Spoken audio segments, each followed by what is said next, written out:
Karena kan bosnya yang tahu nih sebenarnya di lapangan, bosnya yang berhubungan langsung misalnya sama kita dan si A yang kita nggak suka gitu ya.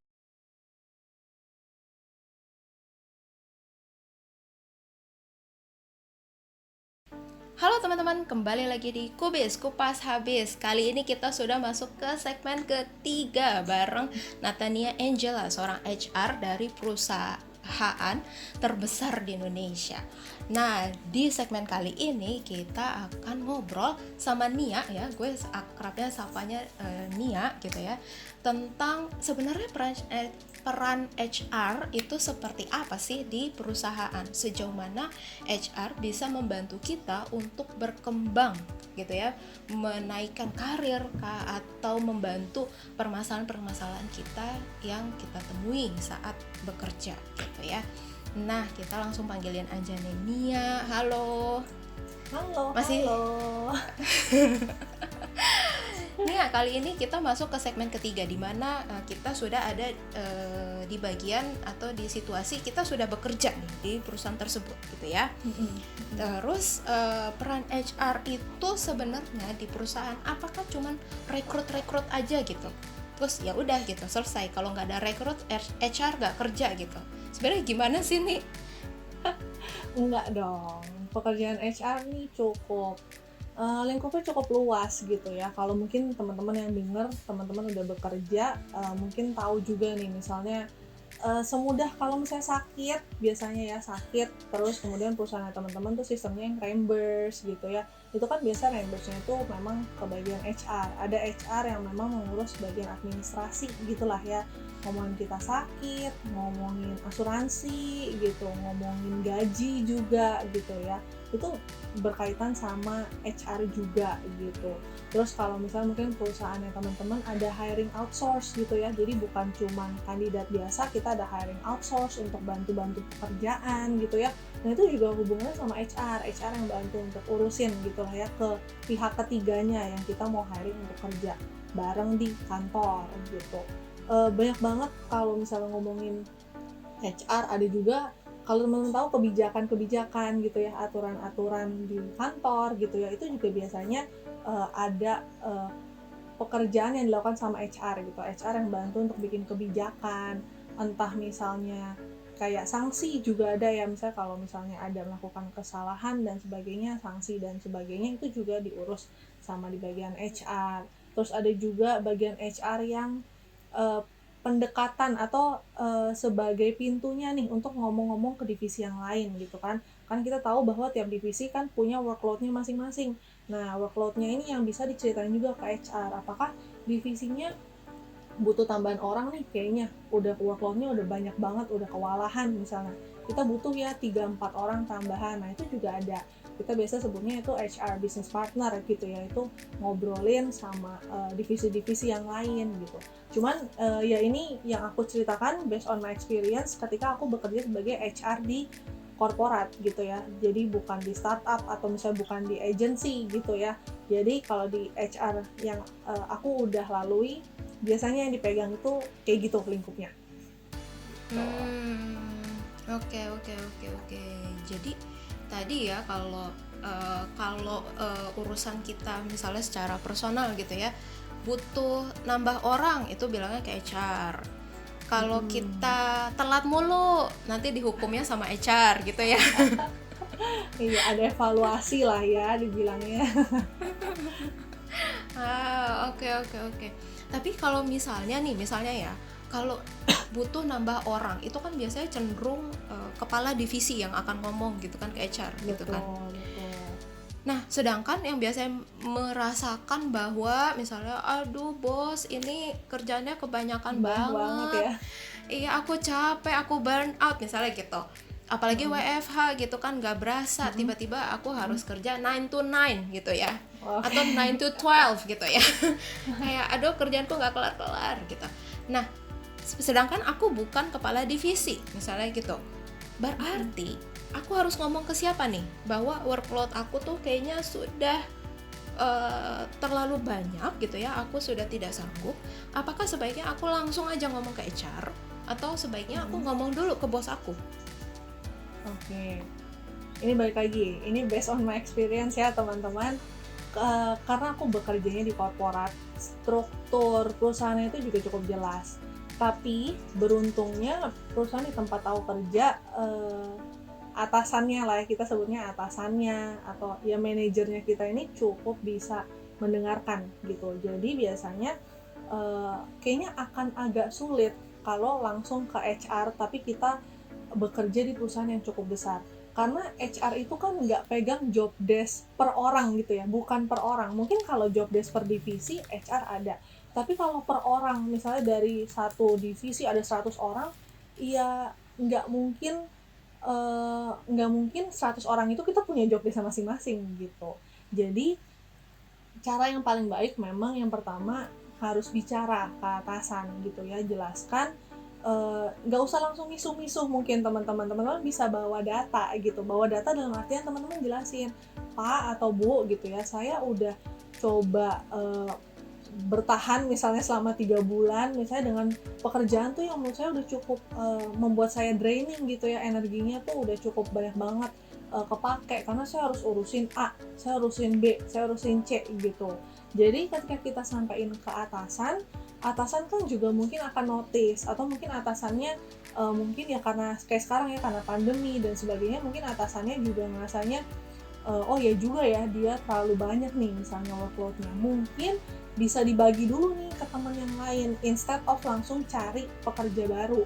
Kita misalnya coba kita bagi deh misalnya ke teman yang lain yang kira-kira masih mampu, memungkinkan atau enggak gitu. Tapi wise-nya, maksudnya bijaknya, pasti pemimpin kita, atasan kita juga pasti udah paham kalau misalnya memang udah nggak ada yang bisa dibagi gitu ya, temennya pun juga udah banyak banget kerjaannya, ya mungkin salah satu hal yang bisa dicoba adalah ya dengan kita bisa nambah orangnya ini, bicara juga dengan HR-nya gitu.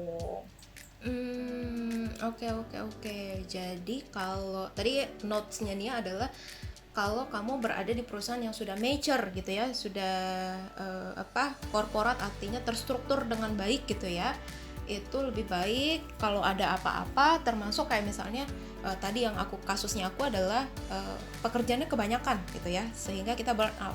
Itu ngomongnya langsung ke bos kita langsung aja gitu ya, kepala divisinya gitu ya, bos atasan langsung kita tuh, pas banget atasnya kita. Oke, baru nanti dia yang akan mengambil keputusan gitu ya. Oke.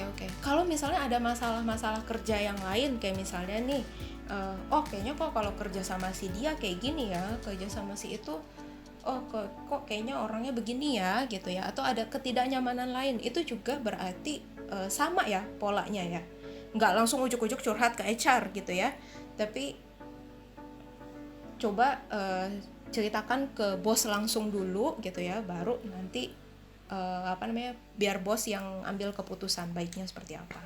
Iya, karena kan bosnya yang tahu nih sebenarnya di lapangan, bosnya yang berhubungan langsung misalnya sama kita dan si A yang kita nggak suka gitu ya.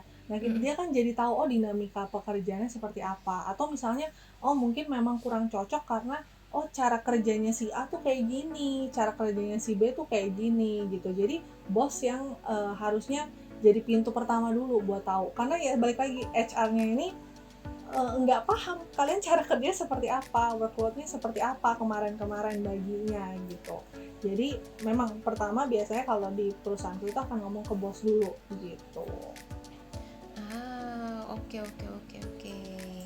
Nah, gimana kalau misalnya udah ngomong ke bos, tapi ternyata apa yang dilakukan bos itu ya tidak menurut kita, tidak memecahkan masalah gitu ya.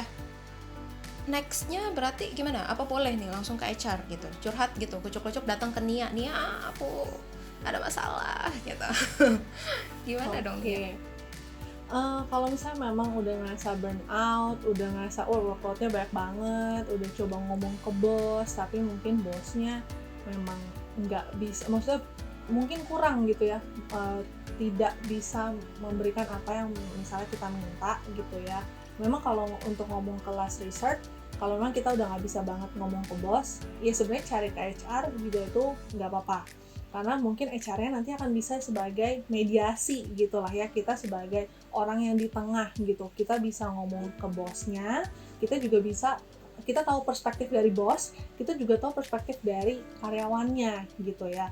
Jadi dari situ nanti mungkin HR akan bisa punya cara untuk bisa ngomong ke bosnya baiknya seperti apa. Cuma menurutku ini udah bener-bener last resort banget, kalian udah bener-bener waduh give up banget nih kayaknya, bosku udah di approach 3 kali gitu ya, kita udah ngomong 3 kali tetap nggak ada perubahan. Nah itu teman-teman bisa coba cara itu, nanti dari bagian HR akan bantu untuk ngomongin gitu ya, untuk ngobrol sama atasan teman-teman gitu.